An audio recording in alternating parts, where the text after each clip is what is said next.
Welcome to Red VTV's Instant Fan Reaction, supported by A-Star Recruitment for the 2019 season after Saints demolish the Castleford Tigers 42 points to 12. Talk us through that one, Kev. Thoroughly professional performance once again. I'm not even going to use professional. Brilliant. Yeah, absolutely superb.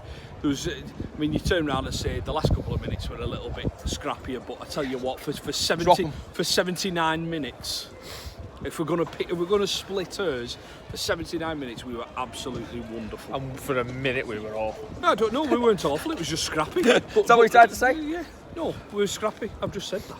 I'll let you know. We'll have a fight in a minute. Yeah. Watching from afar, that away end looked like there was the most bouncing, entertained away end in years. It usually is down here, but yeah, the fans were in great voice. It was fantastic to be part of. A couple of songs that I've not heard before, the Lachlan Coote one. I'm not going to sing it. I tweeted it out during the game.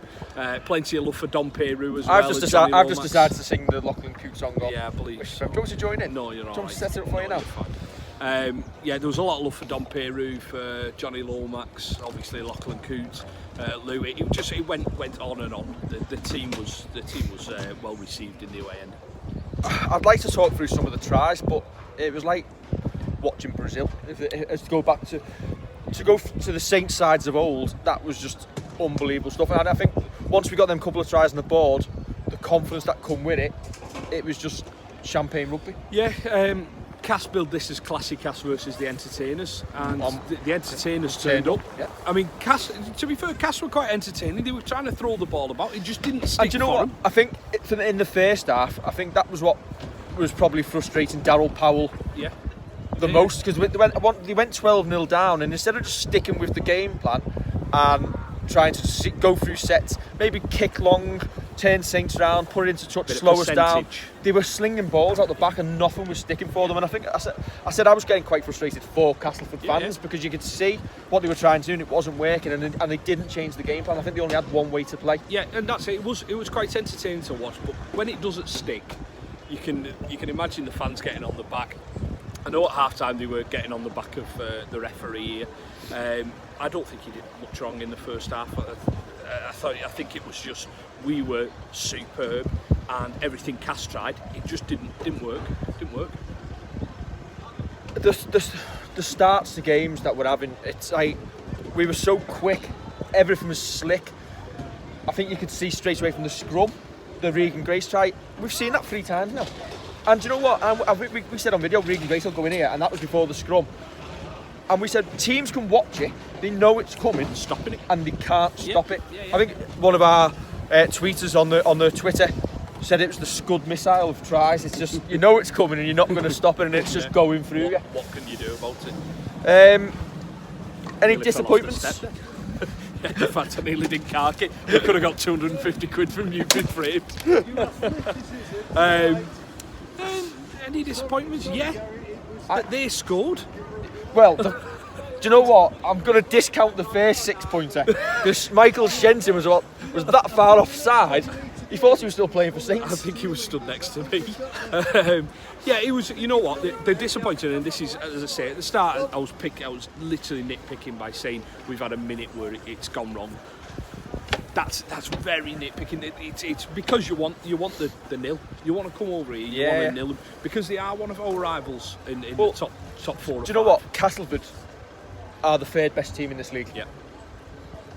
And Saints have absolutely demolished them with a fantastic performance. Cass weren't great, but Saints made them look ordinary. Yeah. And I think that's probably unfair to Cass because Cass will demolish most sides around here. Oh yeah, absolutely. Cass is still a great team. And Cass are a team that you want to watch. They're a team who plays rugby in the right way. It was entertaining both ways tonight, and I know we're saying that winning by 30 points.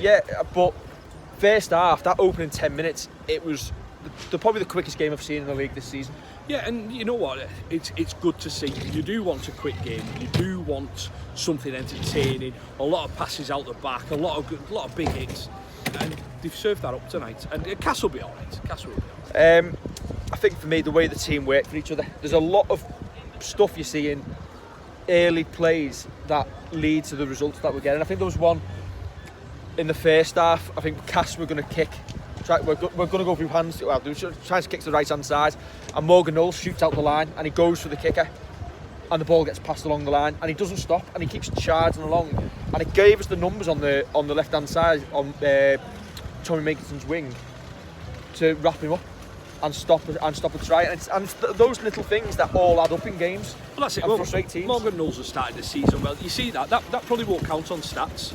So you might not see. You can't listen to stats when you watch. No, exactly. You've got to believe your own eyes in the flesh and what you see live in person. If you start basing everything on stats, then you're seeing a false perspective of what's happened. If he chases someone down, doesn't make the tackle, but pushes someone out to someone else to make the tackle, then it doesn't show.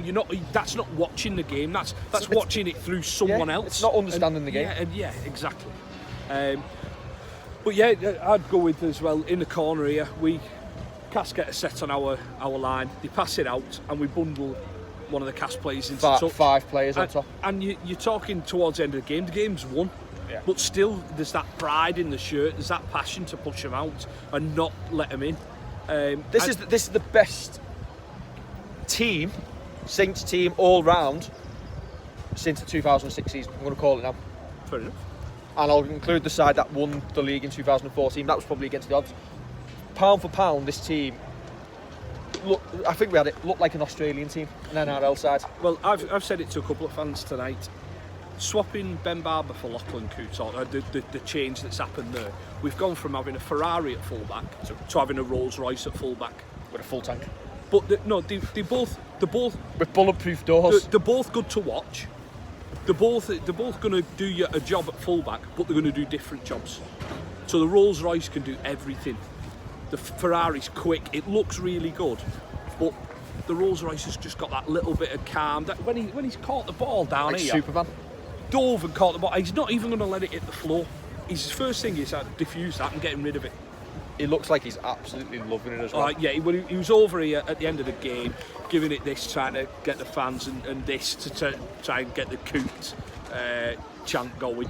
And you know what? He is the reason. Yeah, he is the reason. One player I thought did look frustrated tonight, Tommy Makinson. Well, you can understand that. We never come this side. The problem is we're not needing to. When you're getting massive holes down the left-hand edges, we're scoring before we can even think about coming out to the wingers. But do you know what? Even then, I think it was Lomax's try at the end. Makinson set that up by working hard, coming across the field, looking for the gap, setting Percival away. That comes on the back of Tommy Makinson. So despite not getting on the score sheet, he'll still put the work in for the lads. He's still putting the work in for the team, and the team get the results, and none of that should be discounted in this side. Yeah. 8 minutes in, and I'm running out of things to say. That was just how brilliant we are. The thing for me now, we've got to just keep it up to keep the run going until the end of the year. It's an obvious thing to say, and one of the lads I was stood with today, he's turned around and said he worries that it's early in the season and we're putting performances in like that. It's fine as long as we can back it up.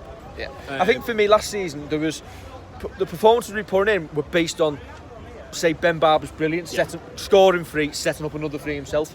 The difference with this Saints side is there's 17 players all putting performances in. So even if 1 or 2 performances drop, you should still have enough to see you through games. That's a great point. Dom Peru's won man of the match on Sky tonight.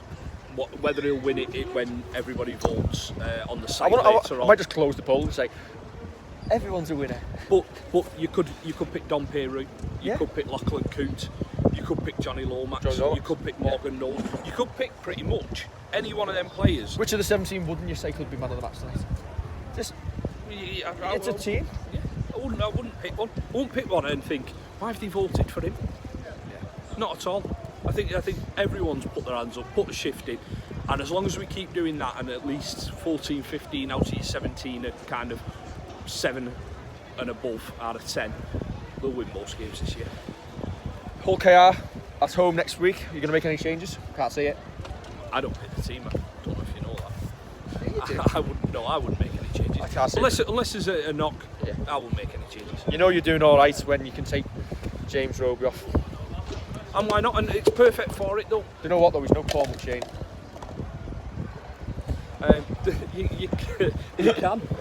You can take him off. You can rest players, and you know what? It's a good sign when we can do that. because when we're not struggling in a game, I need to keep flogging him. I think we've said all there is to say. 10 minutes is long enough. Yeah, don't forget to share your comments below. Share your comments on Facebook, Twitter.